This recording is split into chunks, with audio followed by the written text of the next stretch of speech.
Today we would like to share the word of God from Gospel according to John chapter 6. और आज हम परमेश्वर के वचन से यूहन्ना के सुसमाचार उसके 6 अध्याय से आपसे बांटेंगे. There's a beautiful verse in this chapter 6 and verse 35. It says like this, and Jesus said to them, I am the bread of life. He who comes to me shall never hunger, and he who believes in me shall never thirst. और इसमें बहुत ही सुंदर एक वचन है. यीशु ने उनसे कहा, जीवन की रोटी मैं हूँ, जो मेरे पास आता है भूखा ना होगा, और वो जो मुझ पर विश्वास करता है कभी प्यासा ना होगा. Jesus is the bread of life. यीशु मसीह जीवन का रोटी है. If you come near Jesus, आप अगर यीशु के पास आते हैं, He will satisfy your hunger. वो आपके भूख को मिटा देगा. He will quench your thirst. वो आपके प्यास को बुझा देगा. In this chapter, we saw a miracle in the initial verses where Jesus increased 5 loaves of bread and 2 fishes and fed more than 5,000 people. और हम इसी अध्याय में पहले बार देख चुके हैं कि किस प्रकार से यीशु मसीह ने 5 रोटी और 2 मछली से 5,000 से अधिक लोगों को तृप्त किया. That was an awesome miracle. और वो बहुत ही अद्भुत एक चमत्कार था. When the crowd saw that miracle, they thought that let us make Jesus as our king so that he can provide food every day. और जब लोगों ने यीशु मसीह को देखा तो उन्होंने सोचा कि ये बहुत ही अच्छा होगा, यीशु मसीह हमारे साथ हरदम रहे, कि हमें हरदम वो रोटी दे. Jesus perceived that and he withdrew all on a sudden. और यीशु को मालूम हुआ कि लोगों के मन में ऐसा विचार है, और तुरंत ही यीशु उनके पास से दूर चले जाते. On the next day also these wonderful people came near Jesus. और दूसरे दिन भी ये लोग यीशु के पास, उस झील के पास आता है. Common crowd is concerned about their material needs. और जो साधारण लोग हैं वो अपने इस धरती की आवश्यकता के खोज में है. Jesus understood their motives and intention and their desire, and he spoke to them. I say to you, you seek me not because you saw the signs, but you were filled. यीशु को मालूम था कि इनके अंदर क्या विचार है, और यीशु ने उनसे कहा कि मैं तुम्हें सच सच कहता हूँ, तुम मुझे इसलिए नहीं ढूंढते कि तुमने चिन्ह देखा है, परंतु इसलिए कि तुमने रोटी खाई और तृप्त हुआ. Do not labor for the food which perishes. और ये संसार में नष्ट होने वाले रोटी के लिए तुम मेहनत मत करो. Usually common crowd come to Jesus just for their material needs. और जो साधारण लोग हैं वो यीशु के पास इसलिए आते हैं कि उनके जो जरूरत है उसको पूरा करें. They need food, they need physical healing, they need some material blessings. और उनको खाने की जरूरत है, उनको शारीरिक कुछ आवश्यकताएं होंगी. ये सब जरूरतों को पूरा करने के लिए वो यीशु के पास आते हैं. During those days in the land of Israel, the Jewish people were in poverty. और यीशु के समय उन दिनों यहूदी लोग जो थे वो बहुत ही गरीब थे. Majority of the people were poor, nothing to eat. और बहुत लोग गरीब थे, उनके घरों में खाने के लिए कुछ नहीं था. That was the social condition. There was poverty everywhere in Israel. और इज़राइल में उन दिनों में हर जगह गरीबी थी. Now comes a man who multiplies 5 loaves of bread and 2 fishes and feed 5,000 people. लेकिन अभी देखो एक व्यक्ति आ रहा है जो गुणा कर सकता है, जो 5 रोटी और 2 मछलियों को इतने लोगों को खिला सकता है. They thought that their problems were solved. They found a perfect man to make him as their king. तो उन्होंने देखा कि देखो यहाँ पे एक व्यक्ति आ रहा है जो हमारे सब समस्याओं से हमें उपाय दे सकता है, चलो हम इसे अपना राजा बनाएं. To solve all our material problems. हमारे हर आर्थिक समस्याओं के लिए ये एक उपाय देगा. Why you are seeking the face of God? आप क्यों परमेश्वर की मुंह की ओर देख रहे हैं? Why you are following Jesus Christ? आप यीशु के पीछा क्यों करते हो? Just for perishable blessings? क्या आप नाश होने वाले वस्तु के लिए बस करते हो? Just for a car or just for a house or just for a financial blessing? आप एक गाड़ी के लिए, आपको एक घर चाहिए या आर्थिक मदद चाहिए, इसके लिए बस आप यीशु के पीछा करते हो? Then you are missing the true message of Jesus Christ. तब आप यीशु मसीह की जो सच्चाई संदेश है उसको आप भूल रहे हो. Always Jesus connect you with eternity. हर दम यीशु मसीह आपको अनंत जीवन के ओर ले जाता है. This life on this earth is temporal.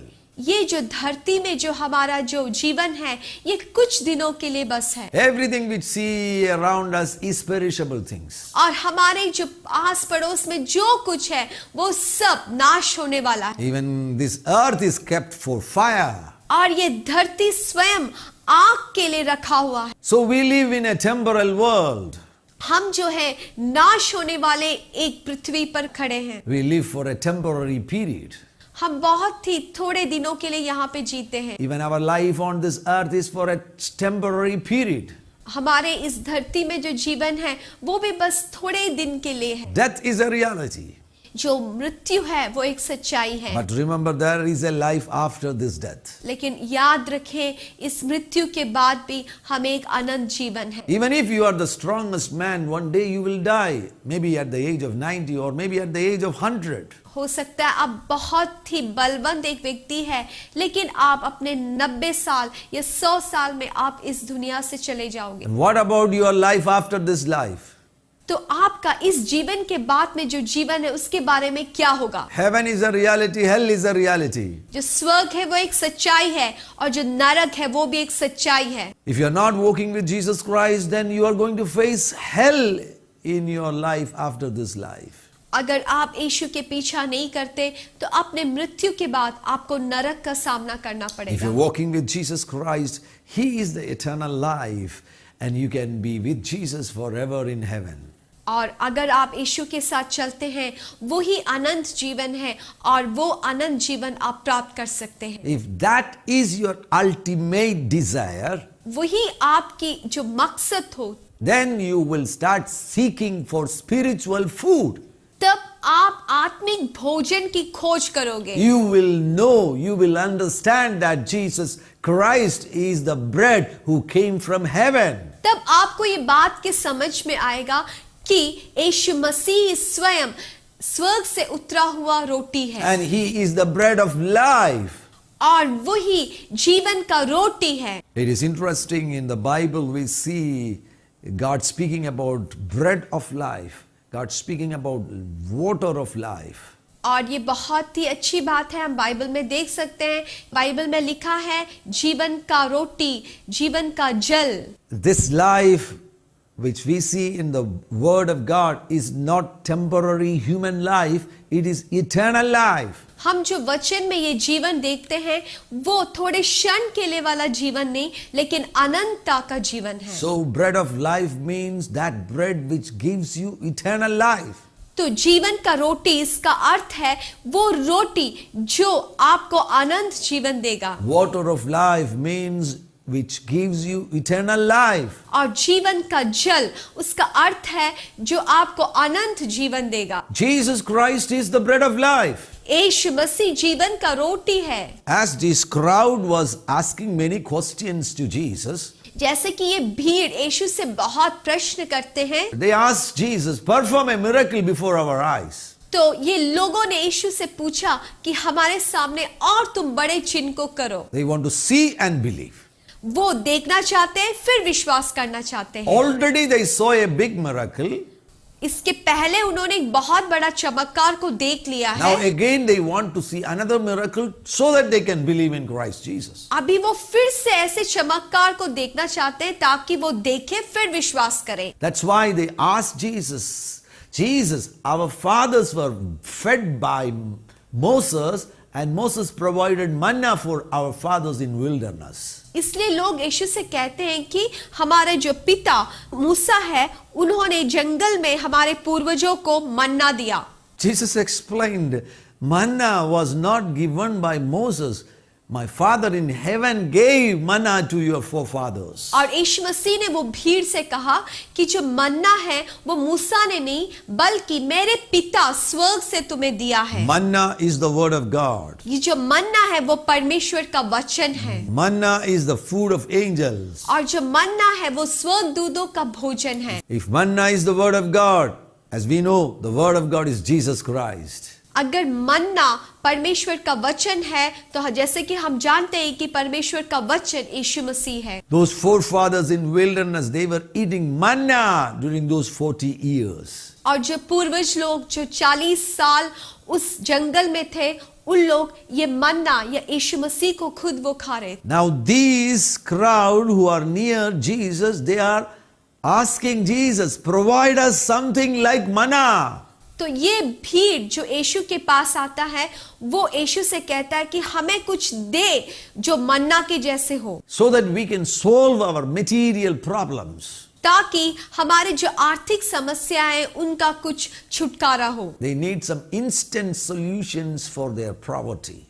और उनकी जो गरीबी के लिए उनको बहुत ही जल्दी कुछ उत्तर चाहिए। They are not seeking the right way, they want some shortcut to solve their problems. उनको सही रास्ते ढूंढने के लिए मन नहीं, लेकिन उनको बहुत जल्दी अपने समस्याओं का उत्तर चाहिए। What is the true way? जो सच्ची रास्ता क्या है? What is the right solution for your problems? आपके सच्ची उपाय क्या है इस समस्याओं से निकलने के To लिए? solve your spiritual problems. आपकी आत्मिक समस्याओं का पूरा करें। Before dealing your material problems, आपकी आर्थिक समस्याओं से बाहर आने से पहले, you have to deal with your spiritual problems. इससे पहले आपको अपनी आत्मिक समस्याओं से निकलना है। We have a spiritual hunger. We have a spiritual thirst. हमारे अंदर एक आत्मिक प्यास है, हमारे अंदर एक आत्मिक भूख है। Only Jesus can fill that spiritual hunger and spiritual thirst. बस यीशु मसीह ही वो हमारे प्यास को, हमारी भूख को मिटा सकता है। Are you satisfied spiritually? क्या आप आत्मिक रूपी से तृप्त हैं? You are searching many ways, you are seeking many phases to solve your spiritual problems. आप बहुत ऐसे मुंह को ढूंढते हैं, बहुत लोगों को ढूंढते हैं कि आपकी आत्मिक जो समस्या उससे आप बाहर निकले। Until now you are not spiritually satisfied. अभी तक आप आत्मिक रीति में तृप्त नहीं है। That means you are far away from Jesus Christ. इसका अर्थ है कि आप यीशु से बहुत दूर हैं। There is no shortcut to satisfy your spiritual hunger. आत्मिक भलाइयों को, अच्छाइयों को प्राप्त करने के लिए कोई भी छोटा रास्ता नहीं है। You have to come near Jesus. आपको खुद यीशु के पास आना है। Otherwise you have to invite Jesus to your life. आपको यीशु को अपने जीवन में निमंत्रण करना है। When Jesus comes in your life, जब यीशु आपके जीवन में आएगा, He can fill your hunger and He can solve your thirst.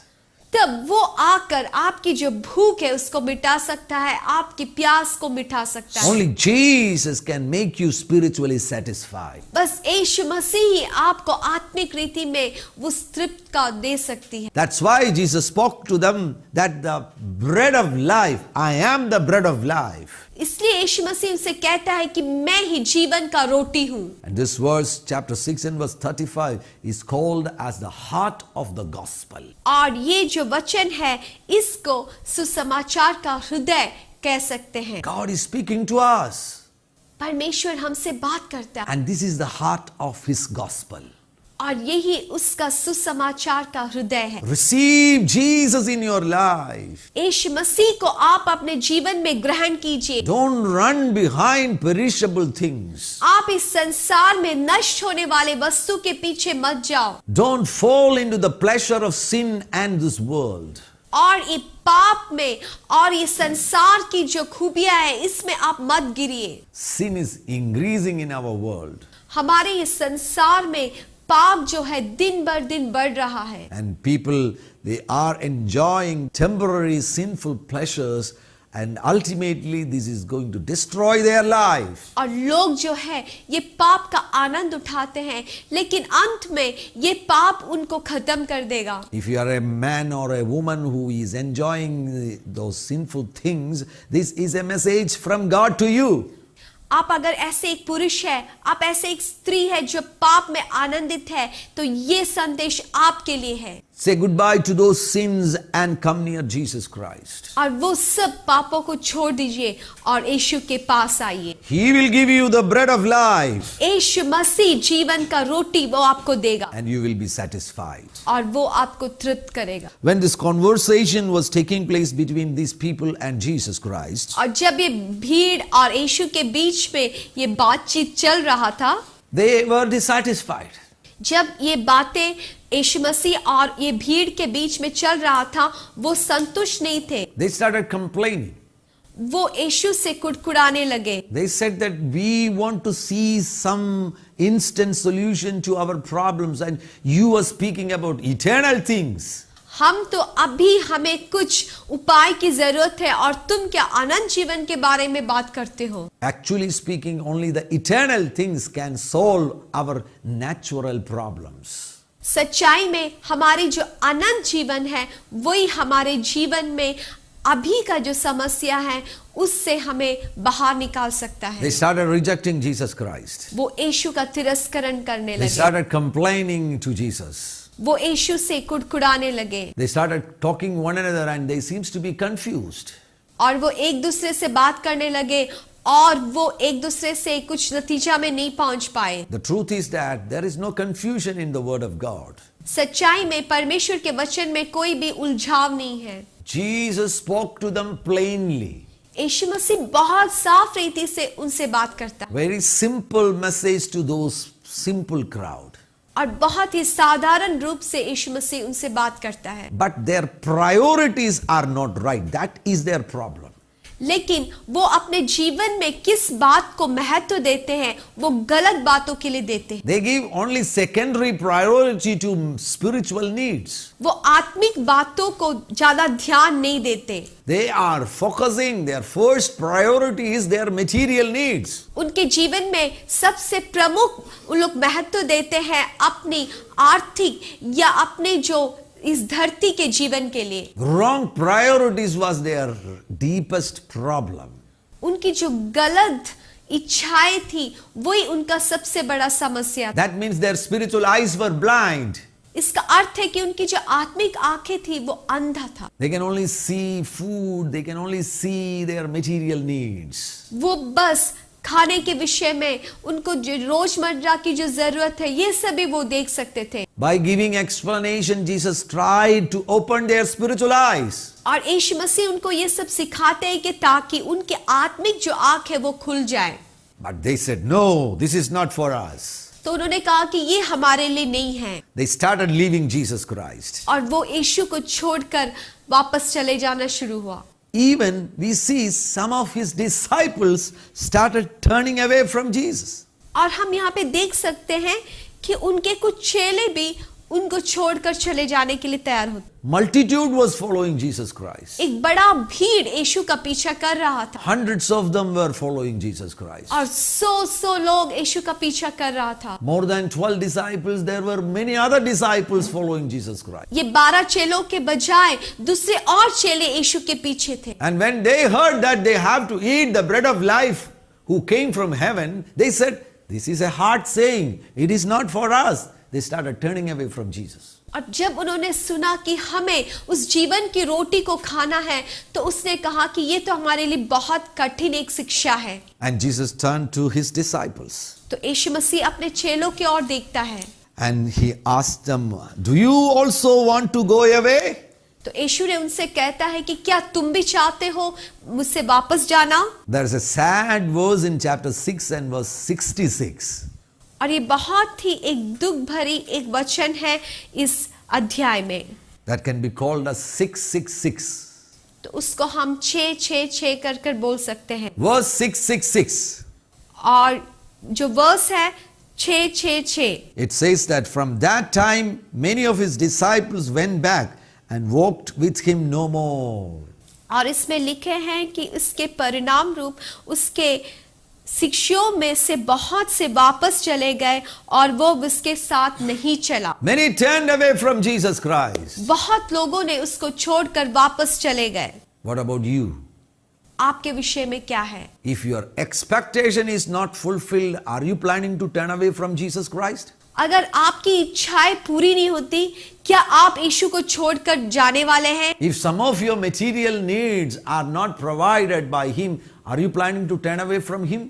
अगर आपकी आर्थिक जरूरत पूरा नहीं होता, क्या आप ऐसे निश्चय लिया है कि आप यीशु को छोड़कर चले जाएं? You are seeking for a visa, you are seeking for a job, and you are praying and praying, and your prayer is unanswered, and because of that, are you planning to turn away from Jesus Christ? आप एक visa की खोज में होंगे, आप एक नौकरी का खोज में होगा और आप प्रार्थना करते हैं लेकिन आपका उत्तर नहीं मिलता। क्या आपने ऐसा निर्णय लिया कि आपका उत्तर ना मिलने के कारण आप यीशु को छोड़कर चले जाओगे? If your spiritual eyes are open, you will never do that. अगर आपकी आत्मिक आंखें खुली है तो वो आप कभी नहीं करोगे। Jesus asked his disciples, do you also want to go away? तो यीशु मसीह ने अपने चेलों से कहा कि क्या तुम भी जाना चाहते हो? What was the reply of Simon Peter? तो शिमोन पत्रोस का उत्तर क्या था? Lord, to whom shall we go? You have the words of eternal life. प्रभु, हम किसके पास जाए? अनंत जीवन की बातें तेरे पास ही है। He got the message.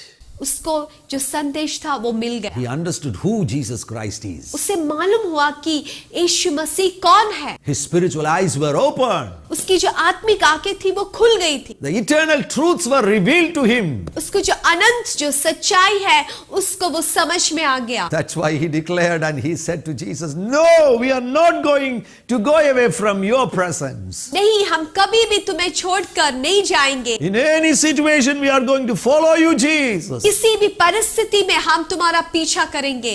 Do you have that commitment in your life? क्या आपके अंदर ऐसा एक समर्पण है? Are you totally committed for Jesus Christ? क्या आप पूरी रीति से यीशु मसीह के लिए समर्पित हैं? If not, make a new decision right now. अगर ऐसा नहीं है तो अभी इसी वक्त आप एक समर्पण कीजिए। Jesus wants to satisfy you spiritually. यीशु मसीह आपको आत्मिक रूप से संतृप्त करना चाहता है। Let us pray together. आइए हम प्रार्थना करें। Father, in Jesus' name we pray for these dear people. स्वर्गीय पिता, हम यीशु के नाम से इन लोगों के लिए प्रार्थना करते हैं। Wonderful Jesus, bless them abundantly. प्रभु, आप इनको अधिकाई से आशीष दे। Let them seek for eternal things. प्रभु, वो आत्मिक रीतों की खोज करें। You are the bread of life.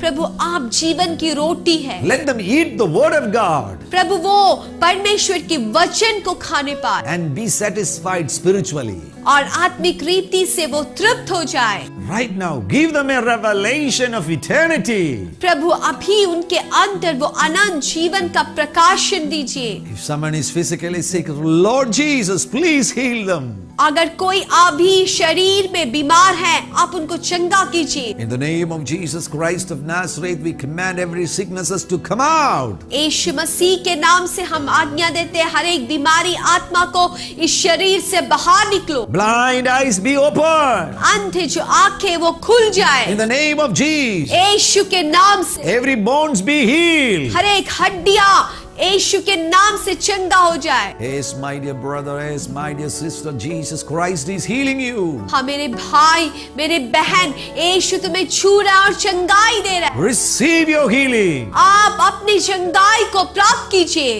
In Jesus' mighty name we pray. यीशु के नाम से हम ये प्रार्थना करते हैं। Amen. आमीन। So wonderful to lead a life with Jesus Christ. ये बहुत ही अद्भुत है, ये बहुत ही अच्छा है यीशु के साथ ऐसा एक जीवन बिताना। Go ahead with more commitment. आप आगे बढ़ते जाइए और समर्पण के साथ। Great things are ahead of you. आपके सामने बहुत बड़े बड़े काम होने वाले। God bless you. प्रभु आपको आशीष दे। Amen.